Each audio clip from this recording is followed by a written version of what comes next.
여러분들이 좀 이거 하나 좀 해결해 보시기 바랍니다.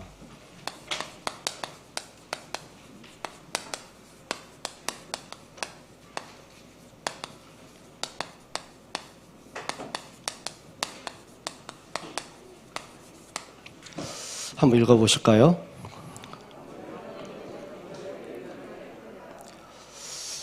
가문에 흐르는 오래된 문제. 여러분, 이 제목이 어떻게 좀 체감적으로 어떻게 느껴지십니까? 근데 당장 내 문제도 힘들어 죽겠는데 가문의 문제까지 어떻게 생각할 여력이 있겠냐? 근데 그게 실패하는 거예요. 여러분, 사람들이요, 당장 지금 눈앞에 있는 문제를 해결하려고 막 애를 쓰잖아요. 근데 그게 아니더라고요. 오늘 내가 고민하는 이 문제는요, 어느 날 갑자기 생긴 게 아니고 이미 오래전부터 그게 누적되고 쌓여서 오늘의 큰 문제가 되는 거예요. 지난주에도 우리 말씀을 좀 연결해 보는데요. 여러분, 사람들이 이제 암 환자들 있잖아요. 왜 내가 어쩌다가 내가 암에 걸려서 왜 내가 이렇게 꼭 힘들게 살아야 되나, 이제 그렇게 고민들 많이 하죠. 근데 그 암은 어느 날 갑자기 생긴 게 아니에요. 여러분, 그 사람의 삶의 방식들, 삶의 스타일들, 그 사람이 갖고 있는 사고방식들, 생각하는 것들, 막 스트레스 받고, 막 고민하고, 여러 가지 복합적인 문제 있죠. 거기다가 음식의 문제 있죠. 오래전부터 여러 가지 복합적인 문제가 쌓이다가 그게 오늘날 나에게 암이 된 거예요. 여러분, 부부간의 문제, 처음부터 문제 때문에 만났습니까? 아니요. 서로 사랑해서 서로 아끼는 마음으로 시작을 하는 거예요.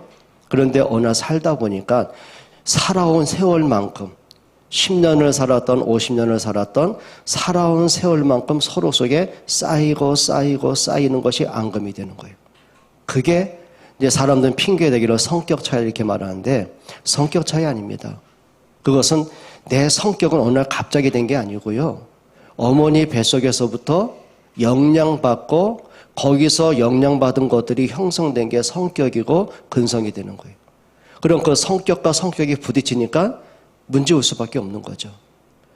여러분, 부모들이 이렇게 고민합니다. 내 자식은 왜 저럴까? 왜 저렇게 살까? 아니요. 어느 날 갑자기 이렇게 살게 게 아니라 그 아이가 성장하면서 부모님과의 관계 속에, 언어 속에, 대화 속에, 성격 속에, 부모님의 막 부딪힘 속에 그게 쌓인 것이 어떻게 된 거죠? 그 아이의 오늘이 되는 거예요. 모든 게 마찬가지인 거예요. 여러분, 오늘날 우리가 문제를 갖고 있는 것들을 한번 잘 보면은요, 그게 바로 가문을 통해서 내게 오는 영향적인 문제가 많이 있습니다. 그 지난주에 이거 꼭 하라고 그랬죠? 진짜 여러분들이 이거는 반드시 해야 됩니다. 잃어버린 복음 뭐 하라고 그랬죠? 회복하라고 부탁드렸습니다. 여러분, 이 말씀은 여러분이 어떻게 들으시는지 모르겠습니다. 여러분, 대다수의 많은 사람들이요, 복음에 대해서요, 다 틀리게 알고 있더라고요. 그러니까 어떻게 알고 있냐면 이렇게 보죠. 그냥 기독교가 말하는 하나의 종교지 뭐. 이 땅에 종교가 얼마나 많습니까? 불교도 있고, 유교도 있고, 뭐 천리교도 있고, 모슬렘도 있고, 뭐 그 중에 하나지 뭐 이렇게 생각하는 사람이 굉장히 많습니다. 또 거기다가 이렇게 말하죠. 그래, 복음, 예수 그리스도는 기독교가 말하는 교리 아니야, 교리. 성경책에 있고, 목사가 주기장창 떠들고 있고, 뭐 내가 어릴 때부터 예수는 그리스도 듣고 왔는데, 교리. 근데 그게 나하고 전혀 연결이 안 되는 거예요. 또 많은 사람이 오해가 뭐냐면 이거죠. 하나의 이론으로 본 사람이 굉장히 많습니다. 하나의 철학으로 이제 이렇게 오해를 하는 경우도 많죠. 거기다가 안타까운 게 뭐냐면 하나님이 복음을 주셨는데 아담 이후로 끊임없이 이 복음이요, 변질됩니다. 그러니까 복음이 자꾸 변질되고 퇴색이 되는 거죠. 자, 어느 정도 변질되냐면 이렇게 보시면 되는 거예요. 하나님이 아담과 하와를 창조하셨습니다. 하나님의 형상대로 인간을 창조하셨습니다. 그럼 인간은 영적인 존재예요. 물고기는 물에 있어야 살고, 나무 뿌리는 흙에 심어야 살고, 새는 공중을 날아야 살 수 있고, 인간은 하나님을 만날 때 살 수 있는 거죠. 그게 하나님의 창조의 원리입니다. 근데 아담과 하와가 어떻게 해요? 하나님을 떠나는 사건이 옵니다. 그리고 창세기 3장 원죄가 들어오죠. 그래서 사단에게 붙잡히는 문제가 옵니다. 어느 날부터인가 이게요, 복음이 변질되고 이 땅의 사망과 문제가 이제 오기 시작하는 거예요. 그때 하나님은 하나님을 떠난 인간이 하나님을 만날 길이 없잖아요. 인간의 원죄, 죄 문제를 스스로 어떻게 해결하겠어요? 죄의 삭은 사망인데요. 근데 그 죄 문제를 해결하기 위해서 하나님이 한 가지 약속하셨죠. 그게 창세기 3장 15절 여자 요선 예수 그리스도를 약속하셨어요. 그 말은 뭐죠? 죄는 인간이 졌어요. 근데 죄를 진 인간을 대신해서 그리스도가 이 땅에 오시고 그분이 십자가에 죽으시고 부활하심으로 우리에게 생명을 주신 거죠. 그럼 구약에는 이 언약을 붙잡고 하나님께 피의 예배를 드린 거예요. 왜 피입니까? 땀은 노력의 표시잖아요. 눈물은 마음의 표시잖아요. 피는 뭐예요? 생명의 표시입니다. 그러면 구약의 양의 피를 흘리고 소의 피를 흘리고 그게 죄사함을 주는 능력입니까? 아닌 거예요. 그 모든 피의 예배를 통해서 그리스도가 십자가에서 흘리신 피를 보게 만드는 거죠. 그게 구원의 축복입니다. 그런데 그것이 또 무너집니다. 그래, 인간이 살아가면서 한탕 잡아야지, 인간이 대박 터뜨려야지, 성공이 전부 아니야, 뭐 이렇게 이제 흘러가는 거예요. 그럼 굳이 하나님 믿을 필요는 뭐 있냐? 내가 내 능력대로 내 소식껏 하면 됐지. 그리고 이 땅에 다양한 우상과 종교와 즐길 수 있는 문화가 얼마나 많은데 굳이 하나님만 믿겠냐? 그리고 시작된 게 뭐죠? 그게 창세기 6장의 네피림 시대가 됩니다. 여러분이 알다시피 네피림, 히브리어는 뭐냐면 나팔인데 이게 위에서 떨어진 자란 얘기예요. 그럼 본인도 모르게 위에서 떨어진 사탄 숭배를 하는 시대가 되어버리고 만 거죠. 그때 하나님이 또 역시 홍수로 이제 심판을 하십니다. 그때 하나님이 구원의 길을 딱 하나를 주셨어요. 노아야, 너와 내 자녀의 구원을 위해서 뭘 지으라고요? 방주를 지으라고 말씀하셨어요. 인격이 얼마나 훌륭하냐, 얼마나 배경 좋고 실력이 있냐, 그게 문제 아닙니다. 홍수 심판에서 사는 길 하나예요. 방주에 들어가야만 사는 거죠. 그 말은 뭐죠? 방주만이 구원인 것처럼 그리스도만이 구원인 거예요. 자, 그런데 또 이 복음을 또 잃어버리고 오직 뭐예요? 또 하나님 떠나요. 그리고는 성공, 명예, 권력, 그리고 사람들이 쾌락, 향락에 또 빠져 삽니다. 그게 뭡니까? 바벨탑 시대가 된 것 맞아요. 그러니까 하나님이 언어를 흐트러 놓으시니까 바벨탑을 더 쌓을 길이 없죠. 자, 그때 하나님이 이 사건 이후로 믿음의 가문을 세우십니다. 그게 창세기 12장부터 50장까지입니다. 아브라함과 이삭과 야곱, 요셉을 통해서 하나님의 구원의 언약을 이루어 가시는 거예요. 시대 재앙을 막으셨어요. 근데 또 문제가 생긴 거예요. 요셉이 죽고 난 이후에 또 그 후손들이 언약을 잃어버립니다. 애굽에 들어가 살다 보니까 더 이상 고민할 게 없어졌어요. 먹고 살만 해요. 그런데 이제 먹고 살만하니까 뭐가 보여요? 하나님을 경배하고 예배하고 전도하고 우리 후대에게 언약 전달 그 관심이 없어지고 뭐하죠? 먹고 살만하니까 이제는 애굽 문화에 또 기웃거리고 애굽 향락과 쾌락에 또 마음 뺏기고 우상 섬기죠. 그러다가 애굽의 노예가 된 겁니다. 그게 430년간 간 겁니다. 자, 어떤 방법을 해도 가문에 흐르는 이 오래된 저주 있죠. 한 맺힌 저주, 고통의 저주, 재앙의 저주, 후대가 멸망당하는 저주를 해결할 길이 없는 거예요. 그냥 무기력하게 인생이 끌려가는 거죠. 그때 하나님이 430년 만에 모세를 통해 이걸 주신 겁니다. 출애굽기 3장 18절. 모세야, 이 백성은 나에게 희생제사 드릴 백성이다. 이게 무슨 얘기입니까? 다른 거 갖고 안 되는 거야. 네 운명 바꾸는 길이 있고 네 후대 살리는 길이 있고 430년 동안 해결되지 않은 가문에 흐르는 저주 끝내는 길이 있어. 잃어버린 뭘 회복하는 거죠? 언약 회복하는 거예요. 그 말은 뭐냐면 하나님과의 관계 회복부터 해. 너희가 복음을 그리스도가 단순하게 우상과 종교가 아니야.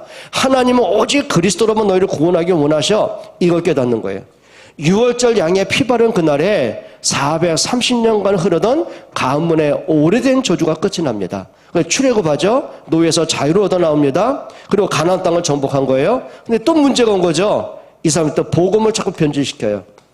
먹고 살만하니까, 고민할 거 없어지니까, 평안해지니까 또 우상 섬깁니다. 그러다가 블레셋에 또 침략을 당하고 전쟁 터지고 자녀들은 포로로 끌려가고 살 길이 없는 거예요. 그때 하나님이 사무엘을 통해서 사무엘상 7장 9절에 이걸 회복하게 하신 겁니다.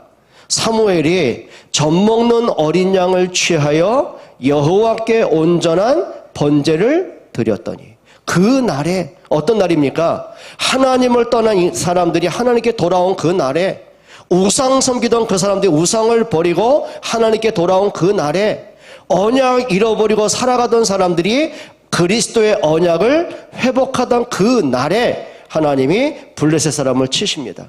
그들의 기도를 응답하시는 거죠. 그런데 또 이들이요, 영적 암흑의 시대를 만들어내는 거예요. 여러분, 재앙은요 사람이 만들더라고요. 문제가 거기 있거든요. 자, 그때 또 다시 또 말라기 선지자를 통해서 또 이제 재앙이 이제 또 선포되지 않습니까? 그래서 막 바벨론의 포로로 끌려가고, 그 다음에 또 뭡니까? 애굽에 또 식민지가, 온갖 문제가 터지는 거예요. 그때 하나님이 이사야에게 이걸 회복하게 하신 거죠. 이사야 7장 14절. 보라, 처녀가 잉태하여 아들을 낳을 것이요 그 이름을 임마누엘이라 하리라. 아니, 지금 전쟁 터졌으면 전쟁 그치게 해야죠. 평화를 줘야죠.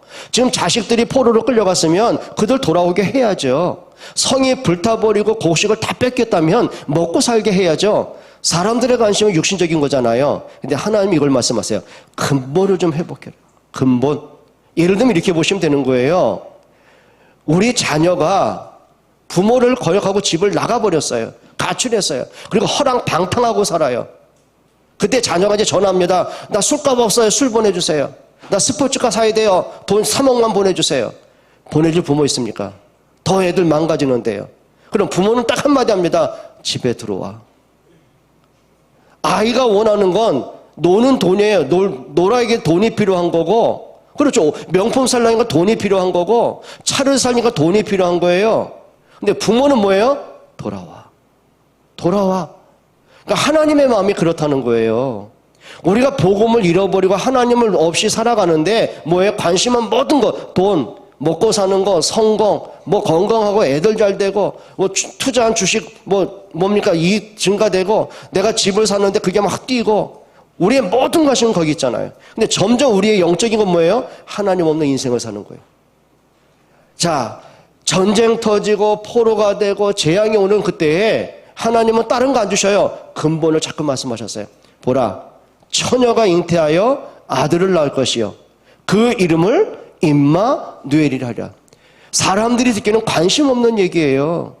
아니, 집 나간 장식이 지금 방탕하고 사는데 지금 즐기고 엔조이 해야 되는데 부모님이 돌아오라고 하는데 그 말 듣겠습니까? 전화 뚝 끊어버리잖아요. 여러분, 무슨 얘기일까요? 우리가 하나님 없는 인생을 그렇게 살 때가 참 많더라고요. 그리고 역시 또 영적 암흑의 시대가 옵니다. 성경의 맨 끝 성경이 어디죠? 구약의 말라기 성경 아닙니까? 말라기 성경에서 신약 성경 마태복음을 돌아오기까지요 400년 넘도록 하나님의 말씀이 끊어진 시대가 와요. 그때를 우리는 뭐라 하면 영적 암흑의 시대라고 하죠. 그때 하나님이 영적 암흑을 끝내시고 주신 메시지가 뭔지 아십니까? 그게 마태복음 1장 21절입니다. 이게 답이거든요. 이름을 예수라 하라. 이는 그가 자기 백성을 죄에서 구원할 자임이라. 무슨 얘기입니까? 하나님은 근본 문제를 해결하기 위해서 한 분을 보내셨어요. 예수 그리스도를 보내셨습니다. 인간에게 해결할 수 없는 운명, 저주, 원죄, 사단, 지옥 문제 끝내시려고 마태복음 16장 16절에 예수님이 그리스도로 오시고 그분이 나를 대신해서 십자가에 죽으심으로 내 원죄 문제 끝내셨습니다. 운명에서 해방하셨습니다. 사망에서 생명을 주셨습니다. 그 이름을 예수 그리스도라고 말합니다. 그런데 이 그리스도가 구원을 완성하고 있는데 AD 313년에 로마가 그렇게 교회를 핍박하던 로마가 국교가 되지 않습니까? 그때부터 교회가 핍박이 없어졌어요. 오히려 뭡니까? 기독교인들이 정치에 출마하는 거예요. 왜? 황제가 예수 믿으니까. 그러니까 출세하려면 어떻게 해요? 교회를 가야 되는 거예요. 그래야 출세할 수 있는 거예요. 복음이 변질돼요. 복음이 또 타락화돼요. 종교화돼요. 그걸로 중세시대로 이제 넘어갑니다. 1500년 동안 복음이 끊어져요. 이때 나온 게 뭡니까? 예? 면죄부. 너희가 죄사함 받으려면 예수만 믿으면 안 돼. 돈 많이 내야 돼. 돈을 내고서 죄사함을 받았어요. 이런 식이라. 마리아가 원죄가 없대요. 이런 식이거든요. 그러니까 온갖 복음과 관계없는 변절된 복음이 이때 다 나온 거예요. 그때 1500년 만에 마틴 루터가 로마서 1장 16절로 17절 이 언약을 깨닫습니다. 신부 아닙니까? 이 마틴 루터가 베텐베르그 성당에 99 돌계단입니다. 거친 돌계단. 그 맨 무릎으로 기어 올라가는 거예요. 왜냐하면 이들의 생각이 어디에 있냐면은 내가 고난을 받는 것만큼, 내가 고통을 받는 것만큼 하나님이 애처롭게 보셔서 내 죄 용서한다. 또 이상한 생각 갖고 있는 거죠. 돌계단을 기어 올라가다가 무릎이 깨지고 피투성이 됩니다. 그때 성령이 깨닫게 하신 거예요. 내가 이렇게 고통을 겪어야 죄사함을 받을 수 있다면 굳이 예수가 죽을 필요가 없는 거 아니냐. 틀린 거 아니냐. 그리고 일어나서 99개 조항을 가지고 교황청에 질문한 겁니다. 너희가 행위로 구원받을 수 있다고 했는데 정말 그럼 그리스도가 십자가 죽을 필요가 뭐 있겠냐. 근본을 시작해가지고 천주교의 잘못된 교리를 반박한 거예요. 종교개혁에 놓은 겁니다. 그때 하나님이 이때 인쇄술을 발달시켜가지고는요 성경 번역을 전 세계로 나갈 수 있게 하는 거죠. 그러면 이 복음이 지금까지 온 겁니다. 그럼 여러분들이 한번 생각해 보셔야 돼요. 잃어버린 복음을 회복한다. 가볍게 들으시면 안 되고요. 자, 하나님은 이 복음의 흐름을 계속 연결하셨어요. 오직 복음으로, 원색 복음으로, 절대 복음으로, 완전 복음으로 하나님은 처음부터 영원까지 이 복음의 흐름을 계속 끌고 오셨어요. 단 한 번도 이 복음이 없어진 적 없었어요. 그런데 우리 사람들이요 복음을 자꾸 변질시켜요. 그럼 여러분과 저는 어떻습니까? 과연 원색 복음의 흐름 속에 내가 오늘 믿음을 갖고 있습니까? 아니면 내가 생각한 예수, 내가 필요한 예수, 그냥 하나의 종교적인 예수, 내가 뭐 모태 신앙이니까 뭐 오늘도 교회 갈 수밖에 없고 억지로 마지못해 앉아 있어야 되고 예배 끝나면 그냥 불신자처럼 살아가야 되고 문제 오면 또 허덕이고 또 시험 들고 그리스도가 안 보여지고 오직 떡에 관심 있고 우리는 어떻습니까? 점검해야 됩니다. 복음은 그렇게 가벼운 거 아닙니다. 복음은 하나님이 하나의 종교로 주신 것이 아니고 하나의 교리로 그냥 마음에 수양할 수 있는 수양 종교로 주신 것이 아니고 인간이 해결할 수 없는 창세기 3장 사단 문제, 운명 문제, 원죄 문제, 저주 지옥 문제 끝내려고 그리스도 보내셨습니다. 여러분에게 이 복음 회복하는 오늘 되길 축원합니다. 이게 우선되셔야 돼요. 자, 그렇다면 두 번째 여러분이 회복할 게 있는 거죠. 오늘 제목처럼 오래된 가문의 대물림의 문제를 어떻게 할 거냔 말입니다. 많은 사람이요 이거 얘기하게 되면 무슨 가문까지 타고 올라가? 아닙니다. 혹시 여러분 자녀 보면서 저놈의 자식 저건 누구 닮아가지고 그런 일 많죠. 애들 말하는 거, 행동하는 거, 습관적인 거 하다못해 막 자기 방 정리하는 것부터 여러 가지 문제 있죠. 생각 속에 있는 것. 그러니까 막 답답하고 화가 나고 막 저거 어떡하려고 저거 커서 뭐 하려고 그런 거 많죠. 정확하게 보면요. 그 아이 문제가 내 문제인가 아십니까? 여러분 이거 그러니까 저거 누구 닮아가지고 한번 따라합시다. 누굴 닮긴 누굴 닮아? 해봐요. 누굴 닮아? 나 닮았지. 그럼 나는 누구 닮았을까요? 어릴 때부터 부모님 보면서 다 여러분 부모님 보면서 존경스럽고 엄마 아빠가 사는 부부라는 게 저렇게 사는 거구나. 가정이라는 게 이런 거구나. 가족 간의 대화라는 게 이렇게 대화하는구나. 서로 존중하고 배려하고 이해하는 게 참 이런 거구나. 진짜 난 부모처럼 살아야지. 이런 사람 한번 손 들어봐봐요. 아니 괜찮아요. 손 들어봐봐요. 사춘기가 왜 온지 아십니까? 어릴 때 초등학생까지는 눌린 거예요. 힘이 없으니까. 엄마 아빠가 말에 눌리고 억압에 눌리고 막 일방적인 게 눌리고 막 부모님의 이상한 문제, 막 말도 안 되는 문제, 성격의 문제, 서로 싸우는 문제 눌리고 긴장하고 있다가 사춘기 되면 어때요? 그게 이제 슬슬 터지기 시작하는 겁니다. 그게 반항으로 나오는 겁니다. 그럼 우리 부모님의 문제는 누구에게서 왔을까요? 여러분 할머니 할아버지한테 온 거예요. 할아버지 할머니 누구한테 왔을까요? 그 위에서 오는 거예요. 그걸 뭐라고 그래요? 가문에 흐르는 대물림이라고 하는 거예요. 그럼 우리가 한번 생각해 보시자고요. 저는 심씨입니다. 심씨 가문에 흐르는 문제가 있습니다. 아내 문제, 그 이상한 문제 있어요. 거기다가 우리 어머니는 최씨입니다. 외갓집은. 최씨 집안에 그 이상한 최씨가 앉았던 자리는 풀도 안 난다며요. 여기 최씨 많잖아. 이때매요. 최씨보다 강한 게 강씨래매요. 강씨보다 강한 게 안씨래매요. 죽은 안씨가 살아있는 강씨를 이긴다며요. 있더라니까 가문의 문제가. 한 번은요, 그 수원의 그 화서동에 보면 이제 재래시장이 있습니다. 그때 한참 이렇게 무속전도 우리 뭐 학교 중고등 학교 전도 수도 없이 뛸 때예요. 그러니까 한참 이제 무속전도 이제 집사람과 같이 한참 하는데 깃발이 있더라고요. 깃발이 없더라고요. 근데 보니까 문은 다 열렸는데 어떤 여자 청년 한 명이 그냥 매가리 없이 그냥 문턱에 이렇게 기대고 있더라고요. 그냥 이렇게 방 하나에 사는 집이에요. 뭐라 그래, 그걸 갖다 이렇게 재래시장 그 뒤에니까 뭐 단독주택인데 그냥 문 열어놓고 이렇게 힘없이 앉아 있더라고요. 그래서 이제 들어가서 복음을 전하려고 보니까 방 하나 있는데 거기에 신당이 차려져 있는 거예요. 그러니까 깃발은 안 달았어요. 신당을. 그럼 물어봤죠.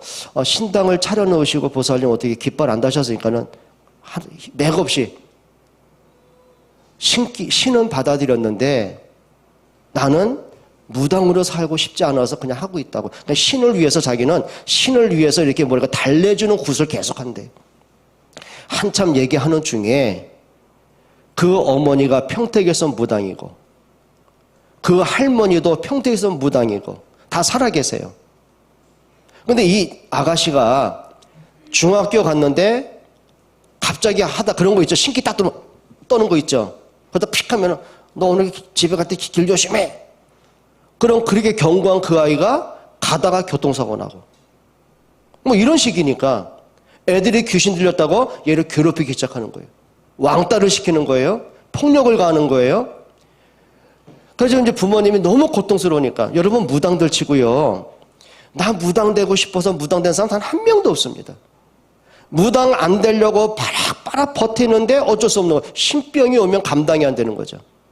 그러니까 귀신들이 어떻게 속이냐면 너 나 받아주면 너 병 고쳐주고 네 자식한테 안 넘어가고 그리고 너 부자 되게 해주세요. 세 가지 똑같은 공통점이 있어요. 그러니까 본인들은 어쩔 수 없이 무당 됐는데 한이 있잖아요. 한. 내 딸내미만큼은 내 손녀딸만큼은 무당시키고 싶지 않은 거예요. 그래서 이 어머니가 손을 잡고 데리고 가지고요. 교회를 찾아가셨대요. 평택에 있는 모 교회로. 근데 목사님이 복음이 있으면 복음으로 애를 도와주면 되는데 또 이분은 신비하는 목사라. 그러니까 귀신은 고통을 주면 나간다 그래가지고 막 목을 조르고 막 인두로 지지고 신비주의가 그래서 무서운 겁니다. 근데 귀신이 안 나가니까 귀신은 망신 주면 또 나간다네요.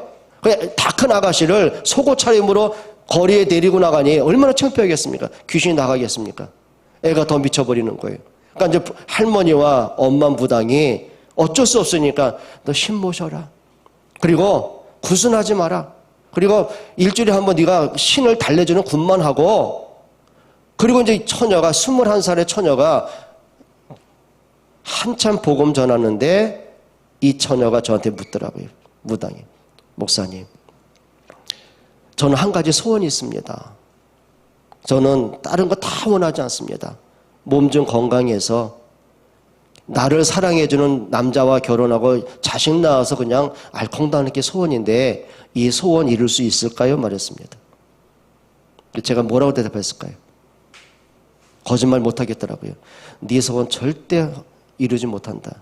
왠지 아냐? 네 조상 때부터 집안을 누르고 왔던 그 귀신이 너를 그렇게 살게 안 놔둘 것이다. 근데 네가 이렇게 사는 길이 있다. 그 귀신을 꺾으신 절대 신을 모셔라. 그분이 예수 그리스도다. 예수님 영접했어요. 그래서 자기 엄마하고 할머니한테 전화를 하더라고요. 지금 어느 목사님 만나서 지금 이렇게 내가 말씀을 들었는데 내가 사는 길이 있다고 합니다. 어떡할까요? 대뜸 엄마가 그러더랍니다. 그분 모시고 목사님하고 신당 철거하라고. 그리고 이제 집사람하고 신랑 다 철거했지 않습니까? 여러분, 사람이요, 영적인 세계를 여러분 아십니까? 혹시 여러분들이 여러분 집안만에 흐르는 뭔가 재앙의 연결고리가 있으십니까? 보셔야 됩니다. 살아가는 방식. 어떤 집안은요, 정신병이 대물림이 되는 집안이 있어요. 어떤 집안은 뭐랄까요, 사람이 그걸 뭐라 그래요? 단명하는 집안이 있지요. 어쩌다 한두 명이 단명해야죠. 어떻게 집안 식구가 다 단명을 합니까? 그래. 어쩌다 한 사람이 이혼하면 뭐 그걸 어쩔 수 없는 문제 아닙니까? 근데 가족 전체가 이혼으로 연결되는 집안이 있어요. 어떤 집안은 객사가 계속 집안이고, 어떤 집안은 알코올 중독이 집안이고, 어떤 집안은 성격적으로 문제는 집안이 있고 있습니다. 어떤 집안은요, 가족인데 그냥 남남보다 못한 형제들이 너무 많은 거 있죠. 그 집안만의 내력이 있다는 걸 어떻게 하십니까? 갑자기 저 목사가 왜 이렇게 무섭게 말하는 그러십니까? 잘 보셔야 됩니다. 이거 여러분이 확인하지 못하면은요, 영적 싸움은 못합니다. 중요한 게 뭔지 아십니까? 여러분 가문에 흐르는 오래된 저주와 재앙의 연결고리 있죠? 그걸 여러분 대에 끊지 않으면 그 연결고리가 내 자녀에게 갔는데요. 그럼 이걸 그냥 보시렵니까? 여러분, 복음으로 여러분 자신의 새로운 시간들이 되기를 축원합니다. 아멘들 안 되나 봐요? 하셔야 됩니다. 그러면 이렇게 해야 된다. 오래된 우리 가문에 영적 문제는 뭘까? 이거 빨리 진단하셔야 됩니다. 문제를 알아야 문제 해결을 할 수 있는 거 아닙니까? 자, 영적 문제가 뭐라고 생각하셔? 전에 말씀드렸습니다. 영적 문제 다른 거 아니에요. 내가 나도 모르게 잡혀 있는 것이 영적인 문제입니다. 그리고 그 문제가 끌려가는 것이 있어요. 그리고 그 문제가 계속 반복이 돼요. 결국 이게 사단의 심부름하는 문제더라고요. 자, 잡혀 있다는 게 뭡니까? 아담과 하와는요, 선악과에 딱 잡혀 있었어요. 그러니까 하나님이 안 보여요. 말씀이 안 들려요. 내가 지금 사단에게 속고 있다는 자체를 몰라요. 그러다 선악과를 딱 먹잖아요. 그걸 집착이라고 말하는 거예요. 잡혀 있어요, 사람이. 대다수의 많은 사람이 과거에 이 상처에 다 잡혀 있더라고요. 어릴 때 있는 상처. 여러분, 나도 모르게 자꾸 마음이 불안하고 두근거리고 심장이 뛰고 뭔가 막 행복이 없고 우울하고 공황장애 오고 그냥 오는 거 아닙니다. 어떤 문제인지 아십니까? 그게 상처의 뿌리가 깊이 내린 거예요. 그럼 과거는 이미 지나갔잖아요. 근데 본인은 모르죠. 어릴 때 부모님을 통해서 뭐 가난했던 부모님, 막 이렇게 성격이 이상한 부모님, 말을 늘 거칠게 하는 부모님, 삶이 무기력한 부모님, 이런 경우가 많을 거 아닙니까? 아니면 아무리 부유했다 할지라도 그 가정이 행복과 웃음이 사라진 가정이 있잖아요. 그게 상처로 쌓이다가 오늘 나한테 온 거란 말이죠. 그럼 과거는 다 끝난 거예요. 근데 그게 늘 잡혀 있어요. 어떤 분은 그런 사람이죠. 제 아는 분은, 이분은 꼭 한번 뭐냐면은 집을 이사하든지 아니면 어디 해외 출장을 가든지 하잖아요. 그럼 해외 출장 가면 간단한 거 아닙니까? 길어야 뭐 한 달, 짧으면 일주일도 안 되는데, 그런데 이분은 꼭 루틴이 있어요. 뭐냐면은 호텔인데도 자기가 원하는 구조를 꼭 만들어야 돼요.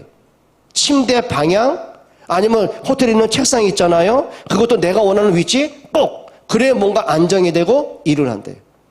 그러니까 본인은 몰라요. 한참 대원 전 자기가 자기 문제를 알았대요. 뭐냐니까 어릴 때 형제가 5남매가 있었다네요. 그러니까 할머니 계시고 부모님 계시고 5남매가 8명이 작은 방에서 늘 어릴 때부터 소원은 그거였어요. 내 방 하나 있으면 좋겠다. 내 방 하나 있으면 좋겠다. 그게 소원이었어요. 그러니까 결혼하고 돈을 버니까 늘 합니다. 집이 아무리 좁아도 신혼 때 자기 방은 꼭 가졌대요. 애를 낳고도 애들 방보단 자기 방이 우선이었대요. 그러니 해외를 출장 가더라도 호텔 방에서 뭐 일주일이면 끝나는 시간인데 내가 원하는 방식대로 구조를 꼭 변경시켰대요. 그게 뭔지 아십니까? 어릴 때 그 한이 뭔가 채워지지 않는 거예요. 평생에 있습니다. 어떤 사람은 술에 잡혀 있는 사람이 있잖아요. 도박에 잡혀 있습니다. 어떤 사람은 명품에 잡혀 있습니다. 뭔가 자기만의 잡혀 있는 게 있습니다. 그러면 그게 뭐가 돼요? 이제 끌려가죠. 계속. 여러분, 끌려간다는 말은 뭐냐면은 내가 내 문제를 해결할 능력이 없는 거예요. 알죠? 내가 술 때문에 내 건강도 해치고 내 가정에도 술 때문에 늘 이것 때문에 가족이 불행이 오고, 근데 본인은 모르는 거예요. 도박 때문에 가정에 문제가 왔어요. 내 인생이 무너졌어요. 근데 본인은 자기도 모르게 돈만 있으면 도박판에 앉아 있는 거예요. 본인은 알아요, 문제가 뭔지를. 근데 끊질 못하는 거예요. 여러분, 잡혀 있는데 그게 뭐예요? 끌려가고 반복이 됩니다. 결국은 뭐니? 그게 사단의 심부름하던 문제들이라는 거죠.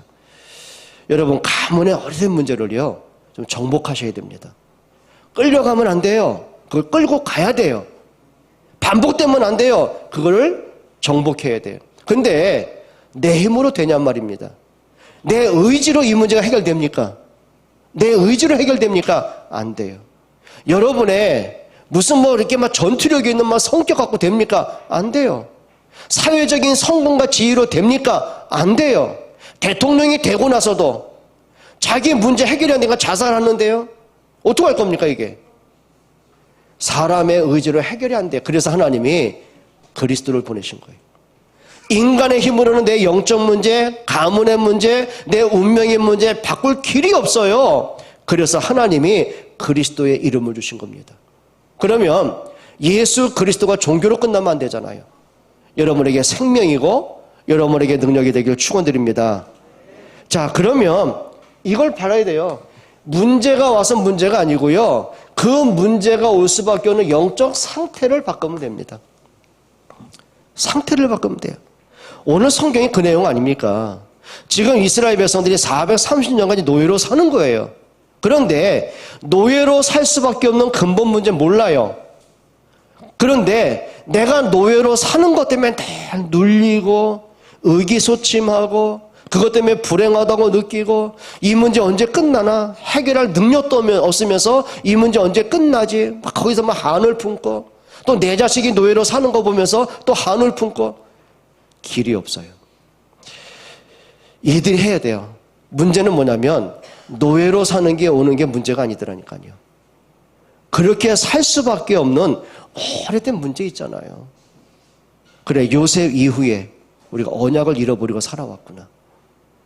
하나님은 우리 조상 요셉을 복음 때문에 전도와 우리 후대 살리기 위해서 애굽에 들여보내셨는데 우리는 요셉이 죽고 난 이후에 이 언약을 다 잃어버렸구나.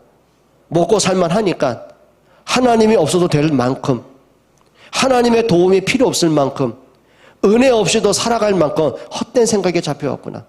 그러니 내 자녀에게 언약 전달 못하니 이 자녀가 또 나처럼 노예로 살 수밖에 없는데, 그럼 답은 하나입니다. 잃어버린 뭘 회복해야 돼요? 언약 회복해야 돼요.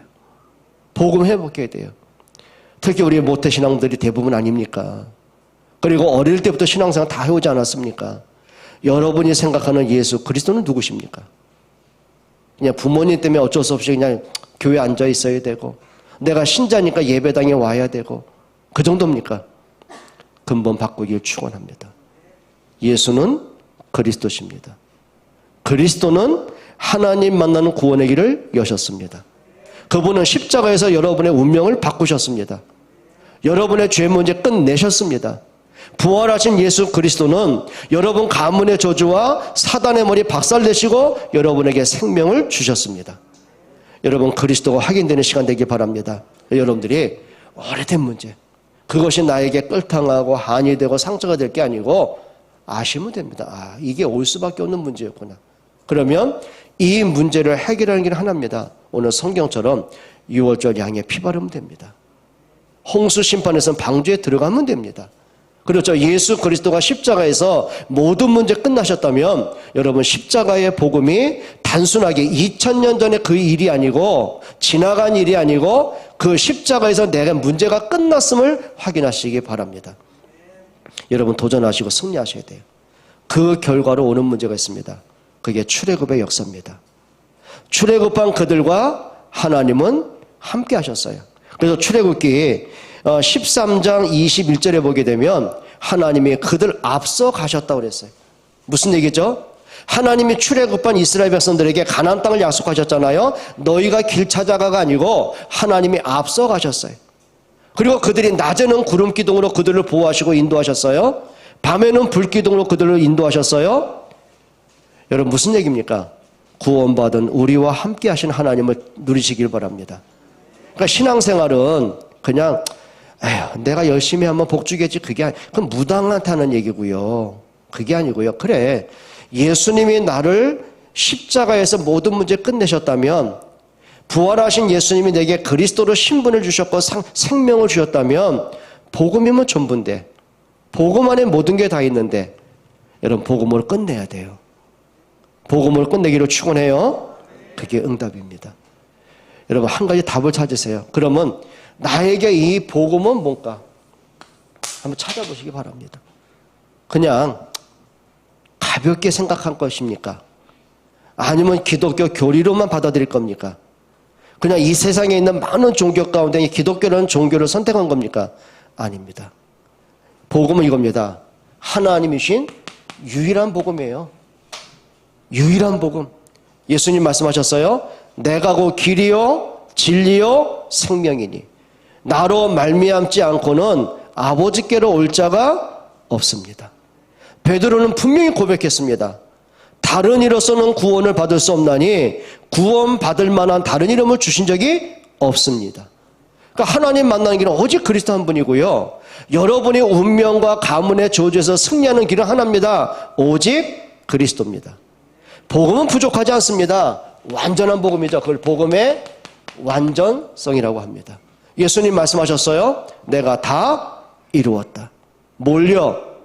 여러분이 빠져나올 수 없는 운명을 다 끝내셨어요. 해결할 수 없는 원죄 문제 다 끝내셨어요. 내가 벗어날 수 없는 사단의 머리 다 박살내셨어요. 내가 만날 수 없는 하나님 만나는 길을 다 여셨어요. 그럼 됐지 않습니까? 복음은 부족하지 않습니다. 여러분이 염려할 만큼, 불신앙할 만큼, 흔들릴 만큼, 시험들 만큼 복음은 부족하지 않습니다. 복음은 완전합니다. 복음은 선택하는 게 아니라 입맛대로 선택하는 게 아닙니다. 복음은 절대성입니다. 복음은 절대입니다. 로마서 8장 2절에 분명히 말씀하죠. 그리스도 예수 안에 있는 생명의 성령의 법이 너희를 죄와 사망에서 해방했느니라. 믿습니까? 그리고 복음은 과거에 끝난 게 아닙니다. 복음은 영원한 겁니다. 그걸 복음의 영원성이라고 말합니다. 히브리서 14장 8절이죠. 예수 그리스도는 어제나 오늘이나 영원토록 동일하시니라. 정말 부탁합니다. 과거에 묶여 살지 마세요. 과거가 여러분의 걸림돌이 되게 하지 마세요. 과거가 여러분의 인생의 올무가 되면 안 돼요. 그걸 축복의 발판이 돼야 돼요. 여러분 복음으로 모든 것을 해석할 수 있고 복음으로 해답을 얻고 복음으로 인생의 결론 낼 수 있는 여러분 되시기를 축원합니다. 하나님 감사합니다. 정말 복음으로 우리가 과거를 보고 오늘을 보고 미래를 보는 은혜를 주옵소서. 예수 그리스도 그 이름으로 문제를 보고야 하시고 우리가 정말 그리스도로 인생의 해답과 결론과 끝을 낼 수 있는 은혜 주옵소서. 예수 그리스도의 이름으로 기도합니다.